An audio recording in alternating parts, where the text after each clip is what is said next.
ৰাস্তাত বন্ধাৰ অধিকাৰ ক'ত পালে তেওঁলোকে? অঁ, গৰুৱে টেক্স দিয়া নাই নহয়, গাড়ীয়েহে টেক্স কৰিছে।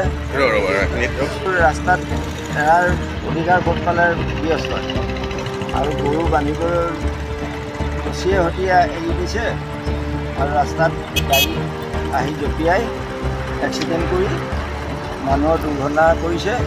তাৰ বাবে বিহিত ব্যৱস্থা ল'বৰ কাৰণে চৰকাৰক অনুৰোধ জনাওঁ। তাৰমানে আজি আপোনাৰ দুৰ্ঘটনা হ'ল? অঁ, দুৰ্ঘটনা। এজনী গৰুৱে ৰাস্তাত আপোনাক অকাধৰা কৰি আপোনাৰ গাড়ীখন পথাৰৰ মাজত সোমাই পলটি মাৰি দিলে। এই আপুনি পণ্ডিত হেমচন্দ্ৰ গোস্বামী পথত মূল পকা ৰাস্তাত আহি আছিলে আৰু পকা ৰাস্তাৰ কিনাৰত গৰু এৰাল দি থৈ ৰছীয়ে সৈতে গৰু ৰাস্তাৰ মাজত আছেগৈ। আপুনি নিজে আছিলে গাড়ীত আৰু প্ৰতিদিনে এনেকুৱা ধৰণৰ দুৰ্ঘটনা সংঘটিত হৈ আহিছে আৰু বহু মানুহৰ এই পথ দুৰ্ঘটনাত গৰুৰ কাৰণে মৃত্যু হৈছে, কিন্তু আজিলৈকে গৃহস্থৰ কোনো খবৰ নাই, গৃহস্থৰ কোনো মন কাণ নাই।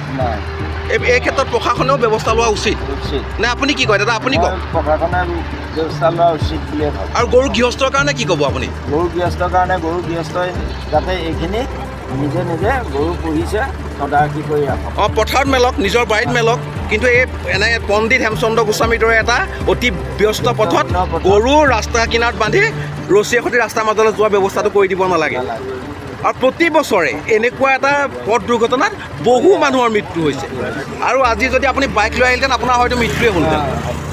আৰু মানুহ হ'লহেঁতেন সেই টাইমত যদি আৰু বাইক চাইক আহিলেহেঁতেন, সেই টাইমত মুকলি আছিলে কাৰণে।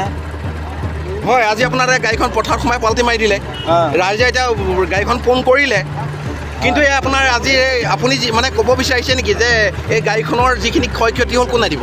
ক্ষয় ক্ষতি গৰু গৃহস্থই দিব লাগিব। হয়, আৰু আজি যদি আপোনাৰ ডাঙৰ এটা দুৰ্ঘটনা হ'লহেঁতেন, আপোনাৰ এতিয়া হয়তো হস্পিটেলত পৰি থাকিবলগীয়া হ'লহেঁতেন, তাৰ ৰিস্ক গৰু গৃহস্থই ল'লেহেঁতেন নে?